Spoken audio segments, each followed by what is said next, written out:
bölünmez. Şehitler ölmez, vatan bölünmez. Şehitler ölmez, vatan bölünmez. Şehitler ölmez, vatan bölünmez.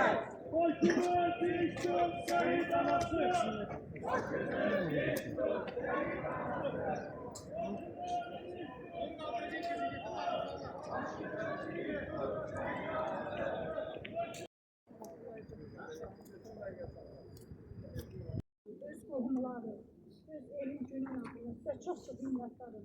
Təşəkkür edirəm. Prezidentimizə təşəkkür edirəm. Ona görə neçə ildən sonra tapıb bizə təhvil yoxdur. Bu, ana üçün böyük bir vüqardır. 33 il mən gözləmişəm ki, mənim balam gəlsin. Bala deyib ağlamışam. Amma şükür, getməyə yerim olmuyor. Həmişə gəlib şəhərlərin üstünə, hamısına rəhmət edib. Bütün şəhərlərin üstünə gəlsin, hamısına